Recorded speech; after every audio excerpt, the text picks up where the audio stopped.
एक बार कैलाश पर्वत पर भगवान शिव और माँ पार्वती बैठे हुए थे। शिव जी ध्यान लगाकर बैठे थे। तभी पार्वती जी ने देखा कि वे मंद मंद मुस्कुरा रहे हैं। पार्वती जी के मन में प्रश्न उठा कि आज महादेव ध्यान मुद्रा में भी क्यों मुस्कुरा रहे हैं। उन्होंने भोले बाबा की समाधि समाप्त होने पर उनसे पूछा, स्वामी, मैंने आपको पहली बार समाधि में मुस्कुराते हुए देखा है, इसका क्या कारण है। शिव जी ने उन्हें बताया कि उनके एक भक्त और उसकी पत्नी की बातें सुनकर वे मुस्कुरा रहे थे। पूरी बात बताते हुए महादेव ने बताया कि मृत्यु लोक में मेरा एक अनन्य भक्त एक ब्राह्मण है, जो कि मेरे ही एक मंदिर में पुजारी है और दिन रात मेरी सेवा में लगा रहता है। वह इसी मंदिर के पीछे छोटी सी कुटिया में अपनी पत्नी के साथ रहता है। इसकी पत्नी चाहती है कि उसके पास उसका खुद का घर हो और धन दौलत हो, जिससे वह सुख से अपना जीवन बिता सके, परंतु पुजारी केवल मंदिर के चढ़ावे पर निर्भर है और मंदिर में आने वाली दान दक्षिणा से बड़ी मुश्किल से घर का खर्च ही चल पाता है। घर और अन्य सुख सुविधा कहाँ से आएंगी। पर वह दिन रात मेरे से अपनी पत्नी का सपना पूरा करने का अनुग्रह करता रहता है।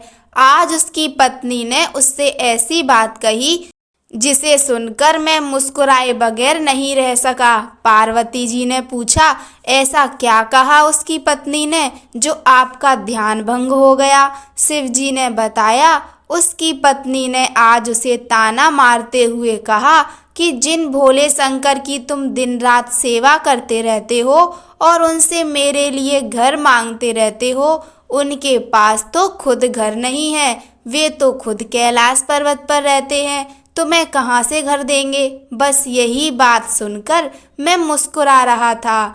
इस पर पार्वती जी को बड़ा आश्चर्य हुआ। उन्होंने कहा, स्वामी, यह बात सुनकर मुझे बहुत बुरा लगा। वह आपको ताना मार रही है और आप मुस्कुरा रहे हैं। आप उसे एक घर और सुख सुविधाएं दे दीजिए, जिससे वो आपकी निंदा ना कर सके।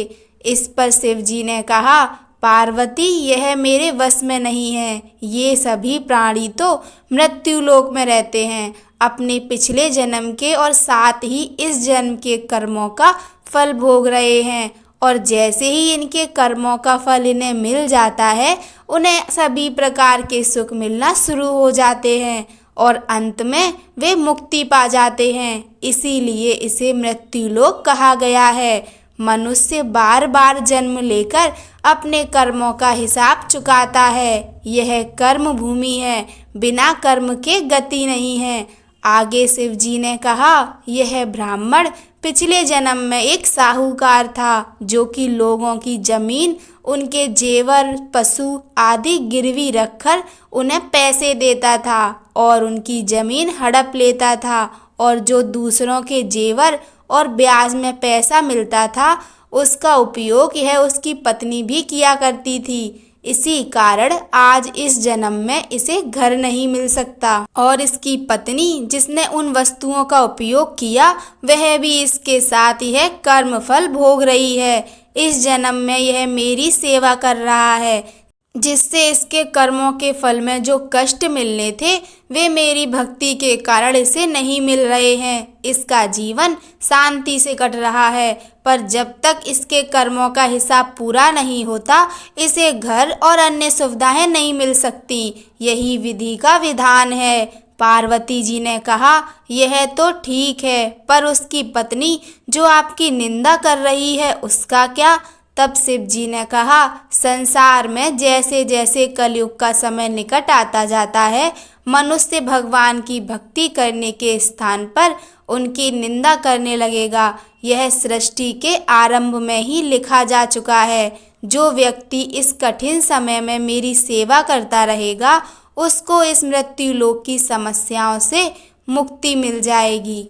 कहानी सुनने के लिए आप सभी का धन्यवाद। जय श्री राम।